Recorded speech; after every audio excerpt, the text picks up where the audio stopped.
এই যে বড় বউ, ওকে নিয়ে পীড়িত করলেই চলবে?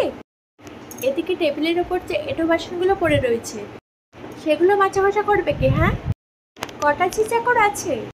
যাচ্ছে মা। চলো না দিদি, আমিও তোমার সঙ্গে হাতে হাতে কাজ করি। ও বাবা, কি পীড়িত রে! দেখবো দেখবো কত কাজ করতে পারো। দেখি তোমার বাবা মা কি গয়না পরিয়ে শ্বশুর বাড়ি পাঠিয়েছে। গলার ওই দুটো সোনার নাকি ইমিটেশন? আমার মা বাবা নেই, ছেলেবেলাতেই মারা গেছে। আমি মামার কাছেই মানুষ। ও, মা বাবাকে খেয়ে বসে আছো? ধন্যি মেয়ে, এখানে এসে আবার তো নতুন করে মা পেলাম। ও বাবা, কি কাব্য মারা কথা রে বাবা। শিখে নাও মেজে বউ, শিখে নাও। আমার বাবা সব ন্যাকামি আসে না। নাও, খোলো দেখি হাটটা। দেখি দেখি দেখি দেখি, ছোট বউয়ের মুখখানা দেখি। তোকে আবার কে খবর দিল? বাহ, রন্টুর বউ ভাতে যাবো বলে তৈরি হচ্ছি, হঠাৎ তনু গিয়ে বলল। বাহ মা, তোমার ছোট বউয়ের মুখখানা তো বেশ। ওই দেখ তো, ওর গলার হারটা সোনার নাকি ইমিটেশন? আমার তো মনে হয় ইমিটেশন। মা দেখেছেন আমার বিয়ের হারটা এখনো কেমন চকচক করছে? এইটা তো মনে হচ্ছে না, কেমন যেন ম্যার ম্যারে। এটা আমার মায়ের গয়না, মা মারা যাওয়ার সময় মামার হাতে দিয়ে গেছিলেন। এই সুটকেসে আরও আছে। দেখি দেখি দেখি, সরো না। বাপের বাড়ি থেকে কি আনলে দেখি? এর নিশ্চয়ই কোনো ভিখারি বাড়ির মেয়েকে বিয়ে করেছে তনু। আমাদের বাড়ির ছিঁড়াও এই কাপড় পরে না। ছি ছি, ই দূর দূর। ই বাবা, ই লাল লাল একদম যাচ্ছে তাই। পাউডার। মা আমি ঠিক বলছি মা, এ কোনো বস্তি বাড়ির মেয়ে, নইলে বিয়েতে কেউ এরকম শাড়ি দেয়? ধুর ধুর। বাহ, এই শাড়িটা কিন্তু বেশ, তাই না মেজো বৌদি? মোটামুটি। মা, মা দেখো না আমাকে কিরকম বানিয়েছে। খুব সুন্দর মানিয়েছে। ভালো, খুব সুন্দর। আমি এই শাড়িটা নিয়ে যাচ্ছি, রন্টুর বউ ভাতে পরে যাব। শোনো, রাত্রিবেলা আমি এসে সুটকেসটা ভালো করে কেটে দেখবো, কিছু যেন আবার সরিয়ে ঠরিয়ে রেখো না। ও মা, নজর রেখো। শাড়িটা রেখে যাও।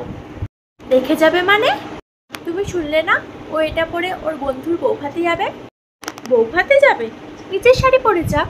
বড়লোক বাড়ির বউ বিক্রি মেয়ের শাড়ি ধরে টানাটানি করছে কেন?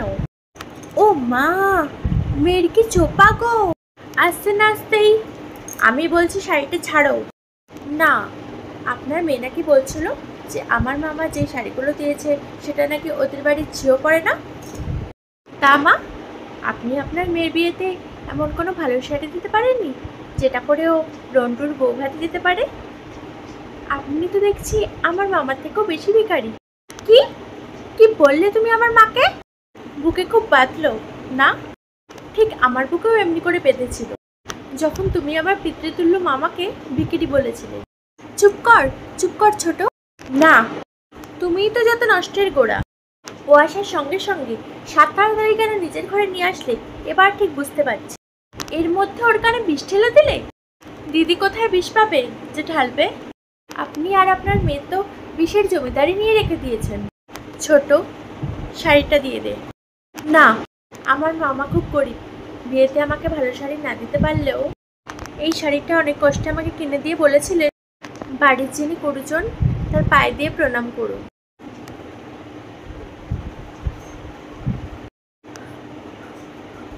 এ কি করলি হতপাখি?